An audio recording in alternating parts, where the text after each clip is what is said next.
revista Renacer. En estos momentos entrevistaremos al profesor Chico acerca de la obra El Quijote de la Mancha del autor. ¿Qué datos biográficos nos puede decir acerca del autor?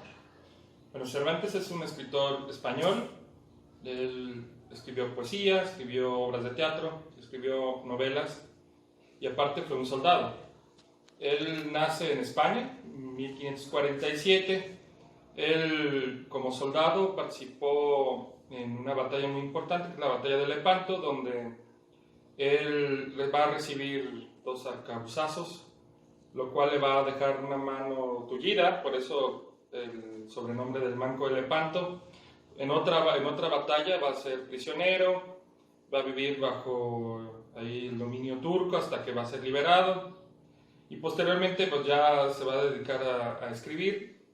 Entre otras obras, el ingenioso Hidalgo Don Quijote de la Mancha, Los Entremeses, novelas ejemplares, etc. ¿En qué época se desarrolla la historia? Bueno, la historia del Quijote se desarrolla a principios del siglo XVII, es decir, Cervantes inicia la obra en la época que la está escribiendo. ¿En dónde se lleva a cabo? En la parte central de Castilla hay una región que se llama La Mancha, que es una especie de altiplanicie, es una zona seca de la parte central de España. ¿A qué género pertenece? Es una novela. Al comenzar a leer, ¿la lectura fue difícil? El Quijote ofrece siempre es difícil leer al Quijote, porque entre que hay palabras de difícil uso, entre palabras cultas, Cervantes usa muchos refranes que hay que entender el contexto para poder entender la obra, entonces sí se vuelve difícil, pero con perseverancia y demás se logra entender. Es una obra muy amena que también ofrece muchas cuestiones cómicas, algunas cuestiones de reflexión. Generalmente se puede disfrutar más ya a partir de una segunda lectura. La primera obra generalmente es difícil, pero es una lectura que vale la pena el sacrificio de... ¿Qué suceso le causó mayor impacto y por qué?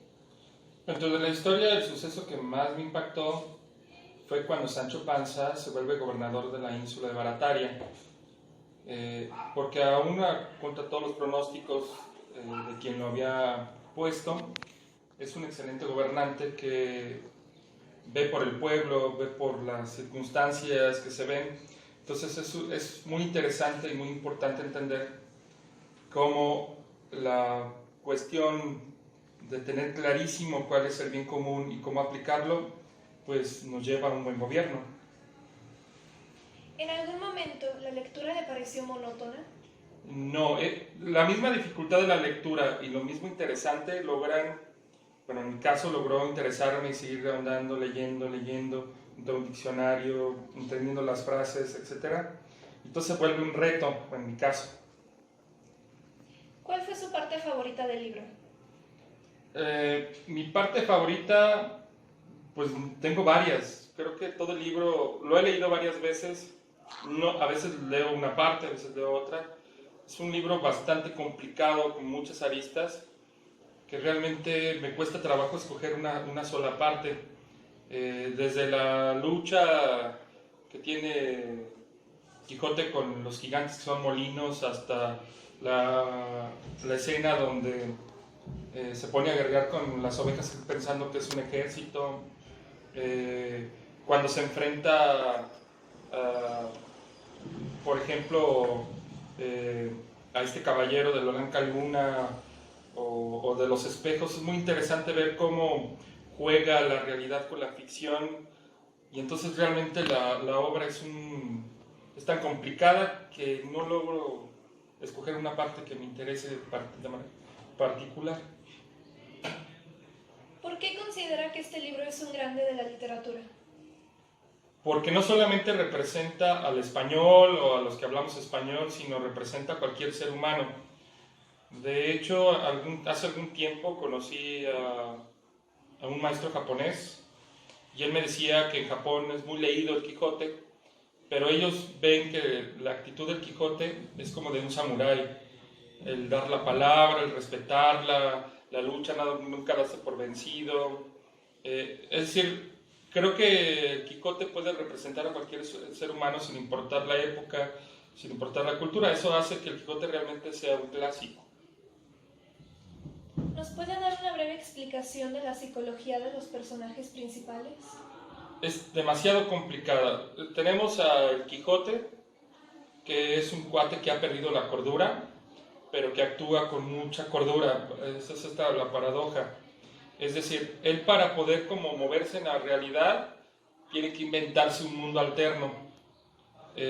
A partir de las lecturas que él hace de los caballeros, de la lucha del bien, sin importar los sacrificios, él seguramente, no lo dice el libro, pero yo me imagino que en algún momento él contrasta esa realidad que está leyendo en estos libros con la realidad que es fea, y él prefiere mejor moverse en esta otra realidad donde hay alternativas, donde hay soluciones, donde es posible transformar las cosas. Y en ese terreno se va a mover, no va a ser congruente, lo cual hace del Quijote un loco muy cuerdo. Y en el caso de Sancho Panza, que es como el personaje que se mueve dentro del terreno de la realidad, es el que hace el equilibrio con el Quijote. De ser tan ideal, le pone en algunos momentos los pies en el suelo, pero él también se contagia de este terreno de ficción del Quijote, lo cual hace un personaje, que este dueto sea muy interesante en esta ambivalencia entre la realidad, la ficción, la realidad.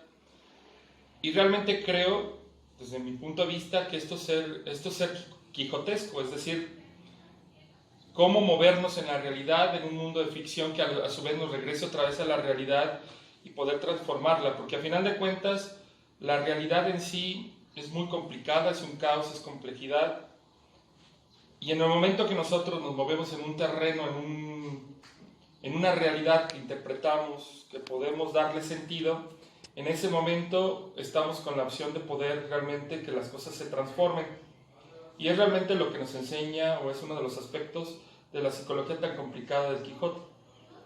Es un cuerdo que se vuelve loco para luego hacer las cosas desde esta manera muy cuerdas y poder transformar a todos los que están a su alrededor. ¿Qué es lo que termina sucediendo? A unos que se burlan del mismo Quijote porque está loco, terminarán con... Muchas gracias por esta entrevista y por su tiempo, profesor Chico. No, pues al contrario, agradecerles a ustedes que me hayan permitido compartir algo que me gusta mucho, que es la lectura. Gracias.